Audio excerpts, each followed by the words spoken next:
Hello दोस्तों, इस video में मैं आप लोगों को एक लव स्टोरी, मार्शल आर्ट और एक्शन पर बेस्ड बनी चाइनीज़ अनेम का फर्स्ट एपिसोड एक्सप्लेन करने वाला हूं।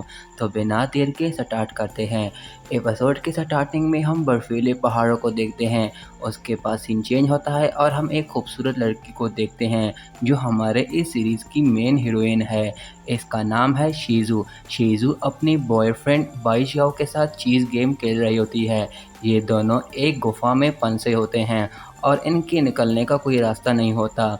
ये दोनों एक दूसरे के साथ बहुत ही बेहद प्यार करते हैं। अब शीजू बाइजियाओ को कहती है, तुम चीज़ गेम में सही चाल क्यों नहीं चला रहे हो? मैं तुम्हारे हर चाल को नाकाम बना रही हूँ, इस तरह तुम दोबारा हार जाओगे। जिस पर बाइजियाओ कहता है, मैंने कभी हंटर चीज़ गेम किसी और के साथ नहीं खेली है। जिस पर शीजू हंसते हुए कहती है, पर अभी तुम मेरे साथ खेल रहे हो। और बाइजियाओ के गाल पे हाथ लगाती है और कहती है, बेबी तुमको गेम में ध्यान लगाना होगा तभी जीत पाओगे। जिस पर बाइजियाओ कहता है, तुम मुझसे वादा करो, मुझे चीज़ गेम में एटलीस्ट एक बार जीतने दोगी। जिस पर शीजो कहती है, मैं वादा करती हूँ तुम ज़रूर जीतोगे। और फिर ऊपर आसमान की तरफ देखती है और कहती है, पर अभी तो हम मरने वाले हैं। तभी शीजो की बॉडी से रेड एनर्जी निकलनी शुरू हो जाती है और वो बेहोश हो जाती है। बाइजियाओ उसको उठा के एक साइड पे ले जाता है और अपने खंजर से अपना हाथ काट देता है और उसे खून देने लग जाता है, पर इससे भी कोई असर नहीं होता। तभी बाइजियाओ को भी अपनी बॉडी में तकलीफ होने शुरू हो जाती है और वो ज़मीन पे लेट जाता है। बाइजियाओ की आंखें बंद होना शुरू हो जाती है और जैसे ही दोबारा आंखें खुलता है तो वो ऊपर से एक आदमी को नीचे आते हुए देखता है, जो कह रहा होता है कि इतनी ठंड में तुम दोनों बर्फीले गुफा में सो रहे हो। तभी हम बाइजियाओ के हाथ को देखते हैं जो खुद ही हील हो जाता है। ये देखकर वो आदमी हैरान हो जाता है कि इसके पास सेल्फ हीलिंग पावर है। तभी बाइजियाओ उठ जाता है और उससे पूछता है कि तुम कौन हो? जिस पर वो आदमी अपना नाम जू जुनली बताता है और अपनी तारीफ करते हुए कहता है कि मैं एक ट्रेजर हंटर हूँ और स्पिन वर्ल्ड का लेजेंड हूँ, जो बर्फीले पहाड़ों और जेडी फ्लावर का बेहतरीन दोस्त है। और फिर वो बाइजियाओ को कहता है कि मैं यहाँ कुछ ढूंढने आया हूँ। जिस पर बाइजियाओ कहता है, तुम्हारा मतलब वो स्पिरिट जेडी फ्लावर? जिस पर मास्टर जुनली कहता है, हाँ सही कहा। जिस पर बाइजियाओ कहता है कि वो स्पिरिट जेडी फ्लावर मैं कुछ दिन पहले ही खा चुका हूँ। ये सुनकर मास्टर जुनली पूछता है कि उसका टेस्ट कैसे था, ये बताओ, खाते वक्त मज़ा आया था? बाइजियाओ उसको कोई जवाब नहीं देता।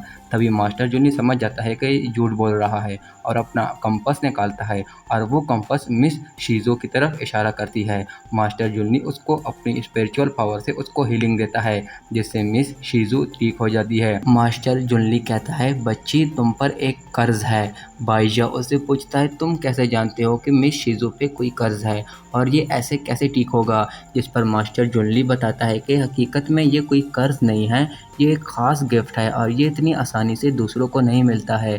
दोस्तों, असल में ये मिस शीजो की स्पिरिचुअल पावर्स की बात करता है।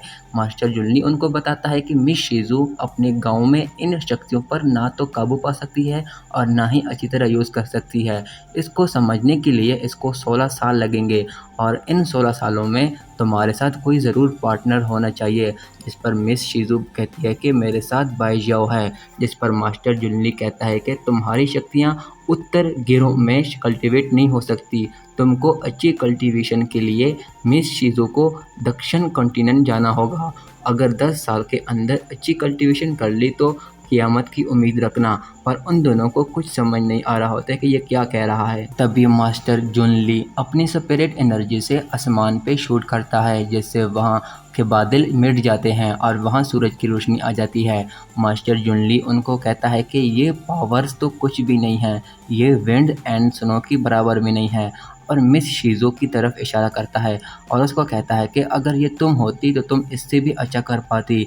और फिर मिस शीजो को कहता है कि मेरे साथ दक्षिण कॉन्टिनेंट चलो, पर मिस शीजो उसको मना करती है। जिस पर मास्टर जुनली कहता है कि ये वो जगह है जहाँ तुम पैदा हुई थी और वो वहाँ एक एआई स्क्रीन से उसको मैजिक एकेडमी दिखाता है और उनको कहता है कि इस एकेडमी के लोगों को जादूगर्स कहते हैं और सबकी पावर मिस शीजो की तरह है, जिसकी मैजिक पावर कहते हैं।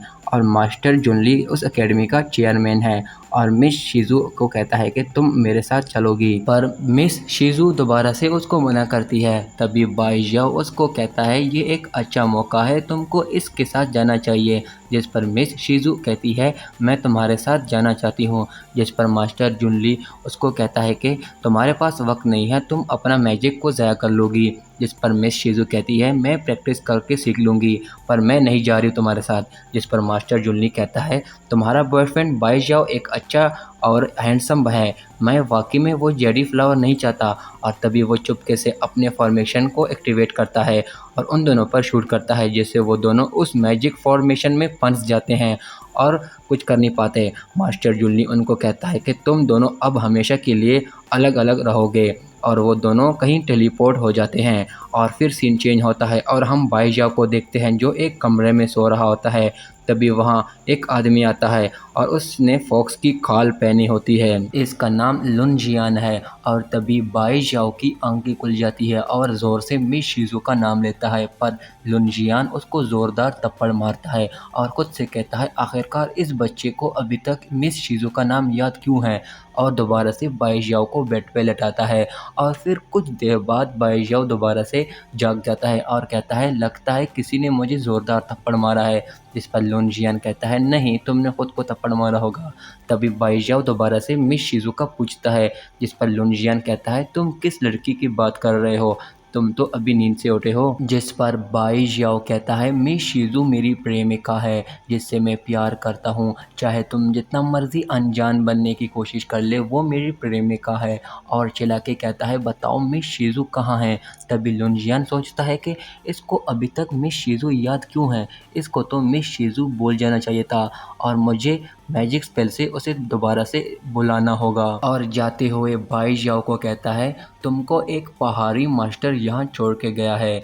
बाईजाओ लुनजियान को पकड़ के पूछता है कि तुमने एक पहाड़ी आदमी को देखा और उसे ऐसे जाने क्यों दिया। जिस पर लुनजियान बताता है कि उस पहाड़ी आदमी ने तुमको बर्फीले तूफान से बचाया था, उस पर कैसे मैं शक कर सकता हूँ।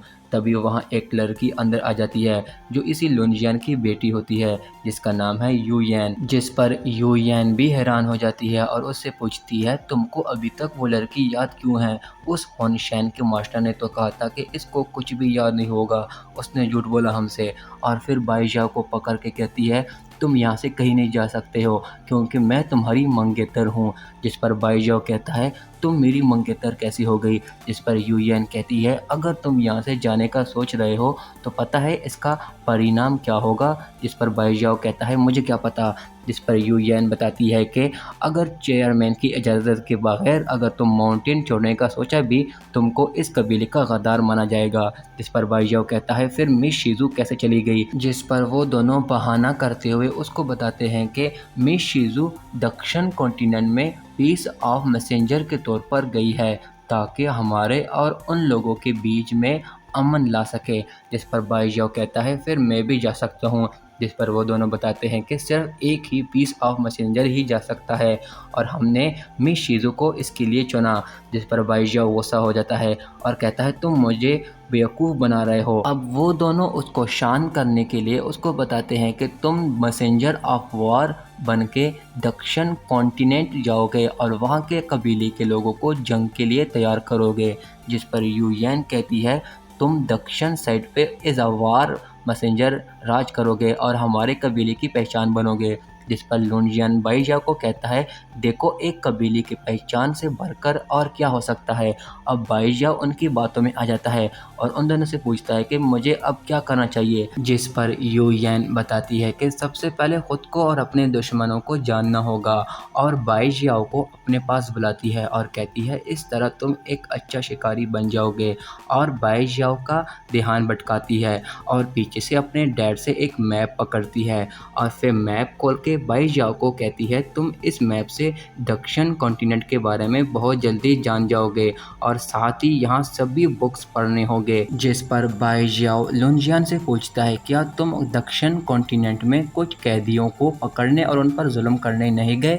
जिस पर लुनजियान उसे ज़ोरदार थप्पड़ मारता है और कहता है इतनी उम्र में इतने सवाल नहीं करते हैं। अब यूयेन बाईजाओ को कहती है तुमको दक्षिण कॉन्टिनेंट के बारे में जानना है तो इस मैप को समझना होगा। जिस पर लुनजियान कहता है कि सिर्फ समझना ही नहीं, वहाँ तक जानने का रास्ता निकालना होगा और हमारा कबीला इस दुनिया के नक्शे में सेंटर में आता है जिसको तियान युआन होली लैंड कहते हैं और दक्षिण कॉन्टिनेंट मैप के हिसाब से मिड वेस्ट में आता है। अब बाई जियाओ का सारा ध्यान इस मैप पे होता है और वो दोनों चुपके से वहाँ से चले जाते हैं। अब बाहर वो दोनों दोबारा अंदर झांक के देखते हैं, जिस पर लुनजियान कहता है कि इसको अच्छा बेवकूफ़ बनाया। जब तक बाई जियाओ इन सभी बुक्स को पढ़ना नहीं ख़त्म करता, हो सकता है तब तक मिस शिजू एक बच्चे की माँ बन जाए। जिस पर युयन कहती है हो सकता है मेरा और बाई जियाओ का बच्चा पैदा हो जाए। और दोस्तों यहीं पे हमारा ये वाला एपिसोड ख़त्म हो जाता है। तो दोस्तों ये वीडियो कैसी लगी? अच्छी लगी तो लाइक कीजिएगा और चैनल को सब्सक्राइब कीजिएगा। शुक्रिया।